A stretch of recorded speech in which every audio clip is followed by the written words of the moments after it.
Bonjour à toutes et à tous. Le 5 octobre dernier, en marge du consistoire ordinaire public, le pape François a élevé au rang de cardinal en la basilique Saint-Pierre 13 archevêques, dont celui de Rabat, Monseigneur Cristobal López Romero, une élévation symbole de la place qu'occupe le dialogue interreligieux au Vatican et aussi symbole des liens forts entre le Saint-Siège et le Royaume du Maroc. Une élévation qui intervient, rappelons-le, 6 mois après la visite historique du souverain pontife au Maroc. Nous avons l'immense plaisir aujourd'hui d'accueillir sur le plateau de Médien TV le cardinal Romero. Sur notre plateau aujourd'hui, bonjour. Bonjour, le plaisir c'est à moi. Bienvenue, Monseigneur. Que signifie cette élévation pour vous? Tout d'abord, je dirais que l'élévation, c'est un mot qu'on utilise bureaucratiquement, oui. Mais ce n'est pas le mot que j'aime. Ce n'est pas une élévation, une promotion. La plus grande joie qu'un chrétien peut avoir, c'est d'être baptisé, d'être enfant de Dieu. Alors, c'est un service qu'on me demande au sein de la communauté chrétienne, comme le service que je viens de réaliser en tant qu'archevêque de Rabat ou avant d'autres services que j'ai réalisés. Mais c'est émouvant que le pape pense à une personne pour compter sur lui, pour faire partie de son conseil. Parce que les cardinaux sont ça, sont des conseillers du pape.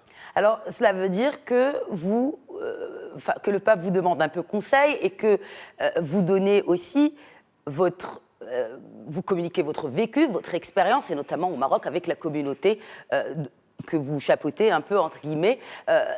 Est-ce que cela signifie plus de responsabilité, notamment sur cette question de dialogue interreligieux? Oui, c'est une responsabilité ajoutée à celle que j'avais déjà en tant qu'archevêque de Rabat. Oui. Et notamment sur le dialogue interreligieux. Le pape, avec l'élection de ma personne, mais aussi d'autres qui sont proches du dialogue interreligieux, a voulu renforcer cette ligne que le pape a pris depuis son ascension au trône du Saint-Siège. C'est-à-dire que le pape a fait beaucoup de gestes à la faveur du dialogue interreligieux, notamment islamo-chrétien, et l'élection comme cardinal de Monseigneur Miguel Ángel Ayuso, ou bien la mienne, ou bien d'autres, va dans la même ligne, a la même intention de favoriser ce dialogue.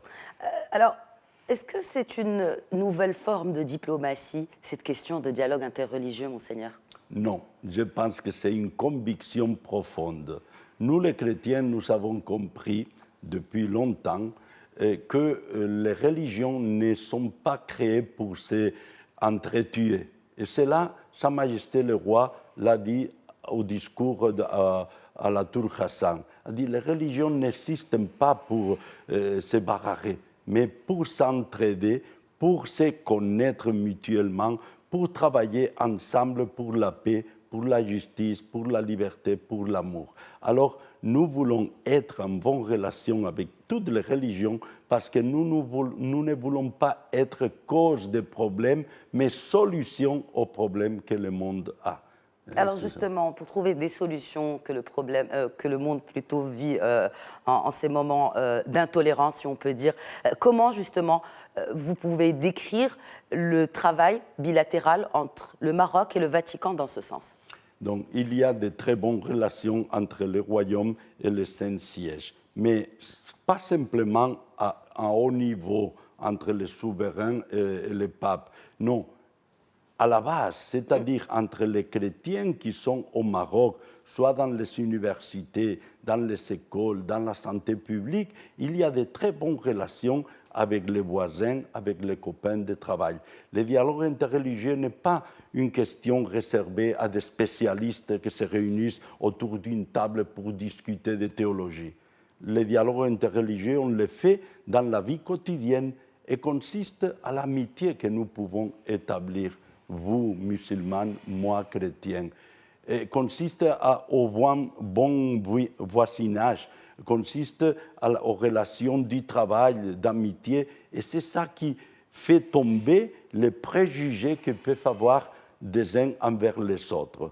Je dis toujours à mes compatriotes espagnols qu'il doit parler moins des musulmans et parler plus avec le musulman. Parce que quand on parle de l'autre, en théorie, on peut dire n'importe quoi. Mais quand on parle avec l'autre, différent à moi, beaucoup de préjugés tombent.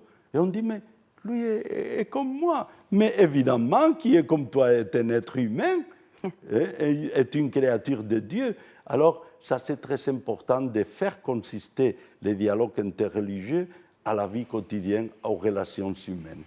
De par votre expérience, 10 ans au Maroc, quelle place occupe le catholicisme dans le royaume? Une place insignifiante, mais significative. Je m'explique. Oui. Insignifiante parce que nous sommes 20 000, 30 000. Qu'est-ce que c'est ça au milieu de 37 millions d'habitants? Rien, même 0,1%. Mais significatif parce que nous avons un message à offrir à la société marocaine. Nous avons quelque chose à dire avec notre témoignage, avec notre vécu, avec notre expérience, avec notre travail. Et c'est un message de fraternité et d'amour. Comme Dieu nous aime à nous, nous voulons aimer toutes les personnes qui sont à côté de nous. L'amour est le centre de notre message. Nous ne sommes pas venus ici pour conquérir, mais pour aimer. C'est le message que j'ai donné à mes confrères chrétiens. Je suis venu ici pour vous aimer et pour aimer le peuple marocain. Alors, les actions aussi que vous menez avec les réfugiés, notamment d'Afrique subsaharienne, comment cela, est-ce que vous avez remarqué que ces dernières années, eh bien, il y a plus de demandes et pour le coup, il y a plus de fidèles aussi? Oui, nos églises se sont remplies grâce aux migrants étudiants universitaires subsahariens qui sont, selon la loi, qui ont la carte de séjour, qui viennent ici grâce au programme de bourses d'études que le Royaume du Maroc a développé en relation aux pays subsahariens. Et nos églises aujourd'hui, à 80%, sont des subsahariens. Nous disons que dans nos églises, il y a plus d'hommes que de femmes, plus de jeunes que d'adultes, et plus de noirs que de blancs. En tout cas, vous avez eu raison de me corriger sur migrants et pas réfugiés. Alors, dernière question, ces temps d'intolérance, comment promouvoir ce dialogue concrètement? Sa Majesté le Roi a prononcé un mot fort. La seule solution passe par l'éducation.